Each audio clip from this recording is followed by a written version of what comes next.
The biggest bully you'll ever face is the one in your head. This inner bully hides in your thoughts and in your self-talk, hurting you deeply while no one's watching. But today, we're standing up for ourselves.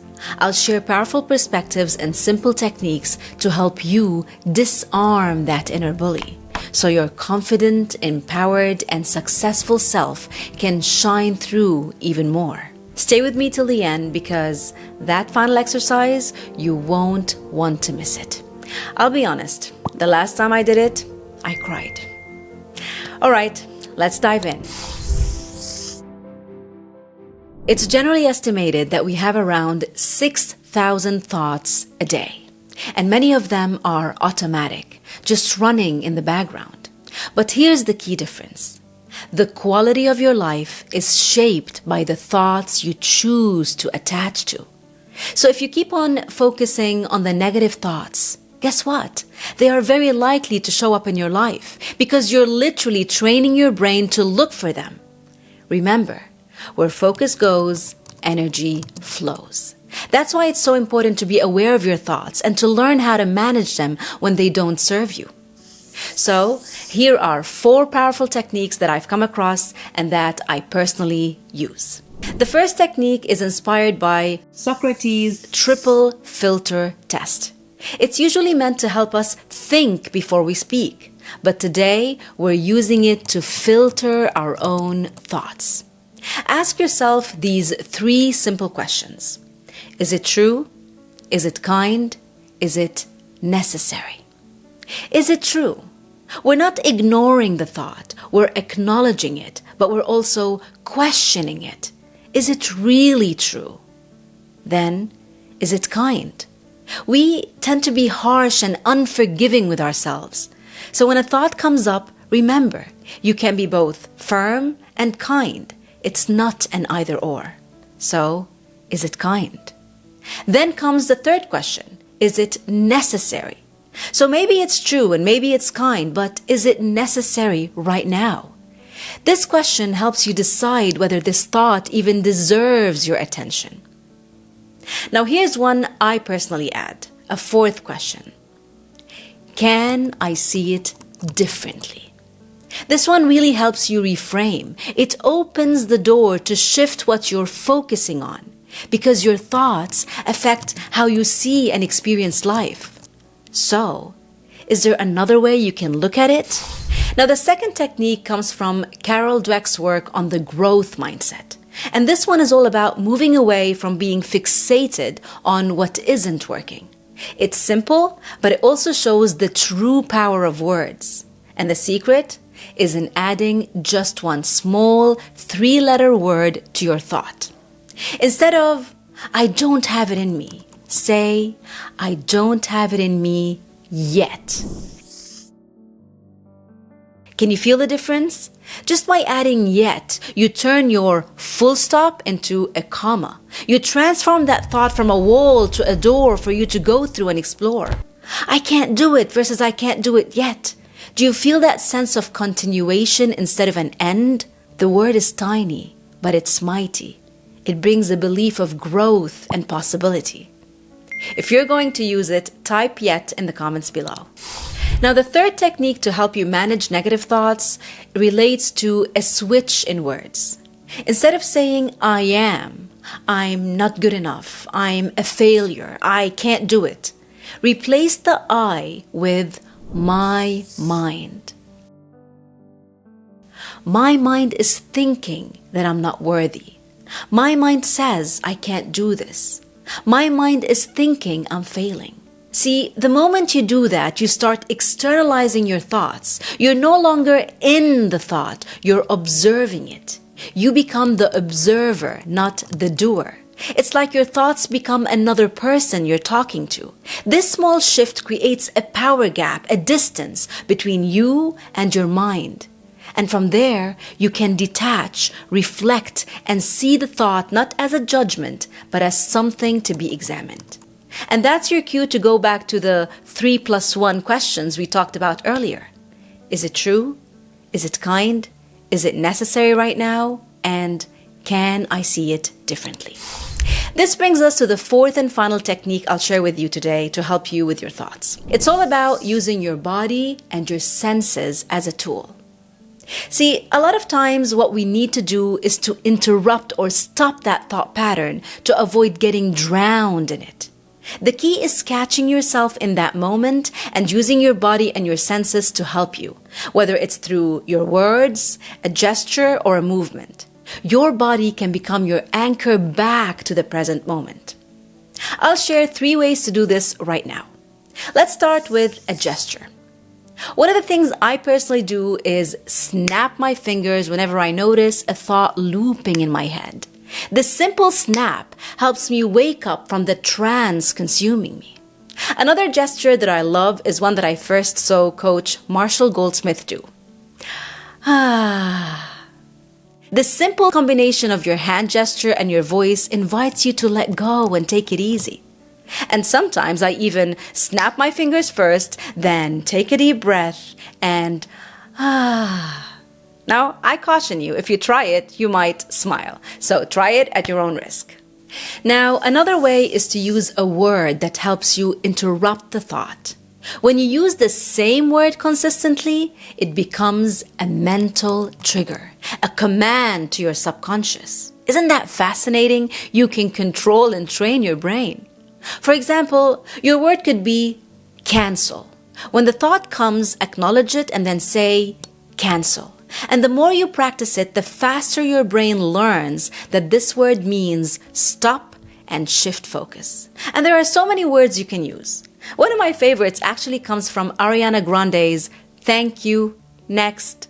I thank the thought for showing up and then I say, next. Thank you for showing up, but I'm not ready to receive you right now, or I don't want to receive you. The third way to interrupt thoughts that don't serve you and bring yourself back to the present moment is through movement.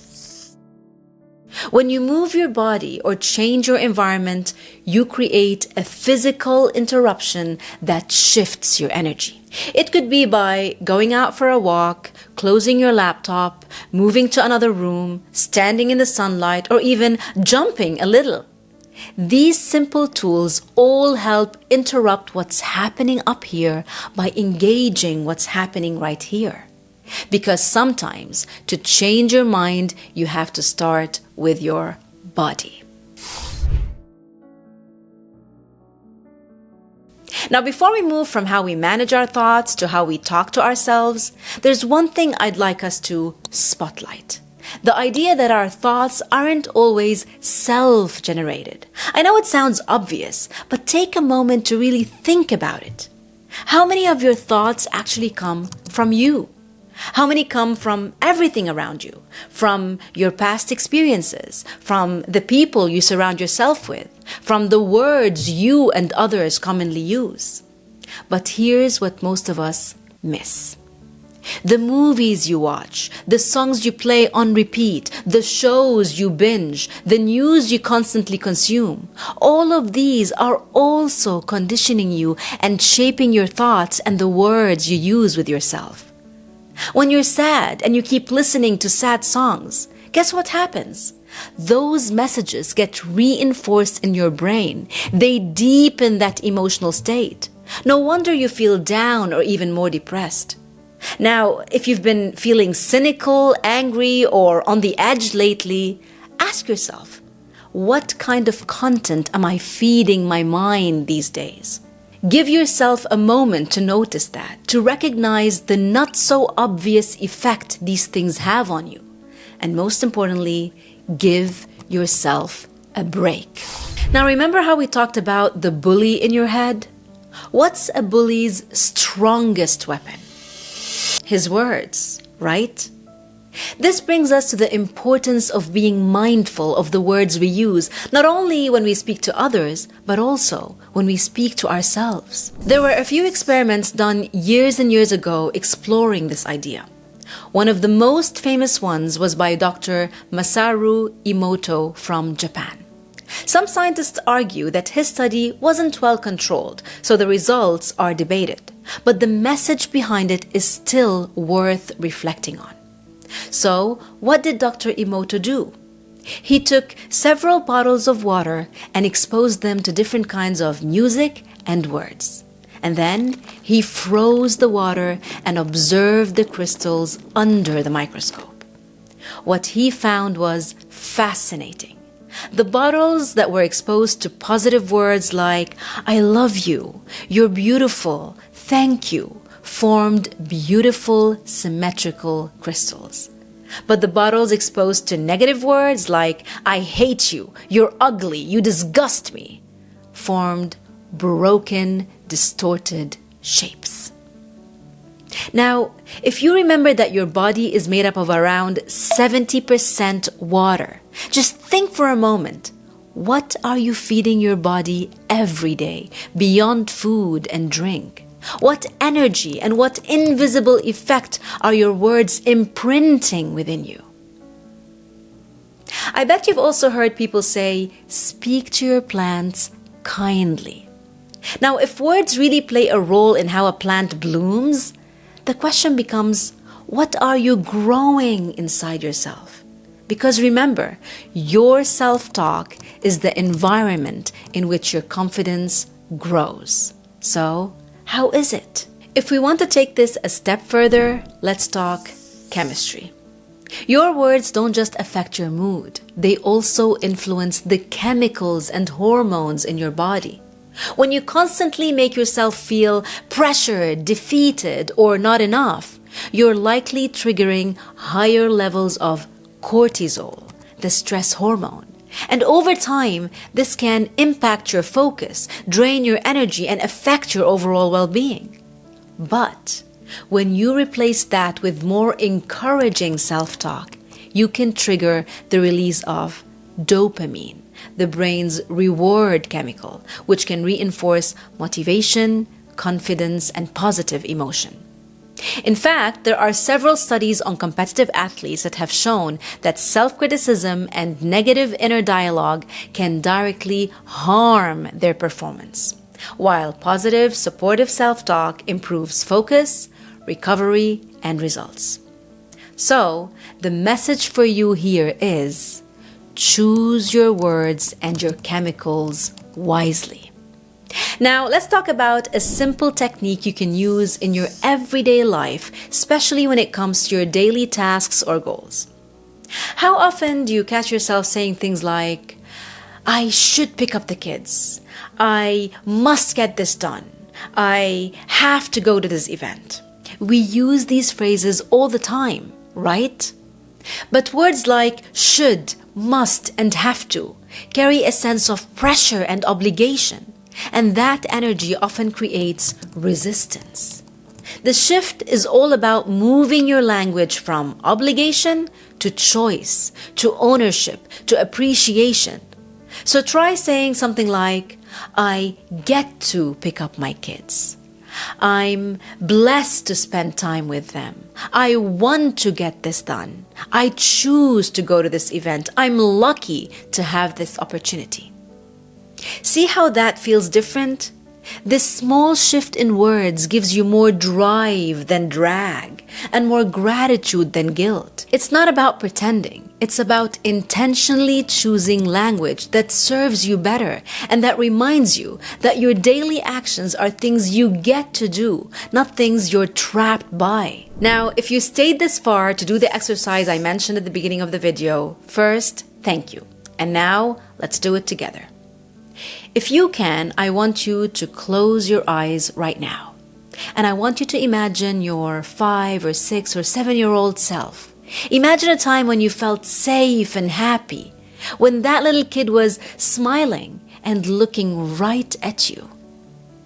Now, with your eyes still closed, I want you to imagine looking that child in the eye and saying, "You suck. You can't do this. You're not talented. You don't have it in you." I bet you can't do that. At least not without feeling something shift inside you. I've done this exercise many times. And I'll be honest, I still get emotional every single time.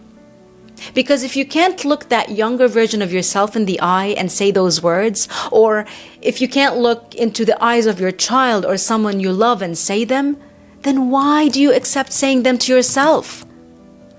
remember, that child is still in you. They never leave. If you don't want to ride that emotional roller coaster every time you need this reminder, here's a simple way to keep it close. Choose a childhood photo of you that is dear to your heart and place it somewhere you'll see it often. Your phone screen, your computer, your fridge, or your mirror.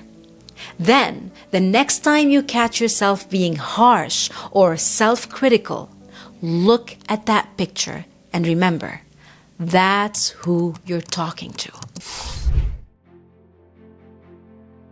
The biggest bully you'll ever face is the one in your head, but so is your biggest ally. So control your thoughts, choose your words, question the voices in your head, and reframe their tone. Because when you change the conversation inside, everything outside begins to change too. So today, I encourage you to speak to yourself with compassion, to speak to yourself like someone you love.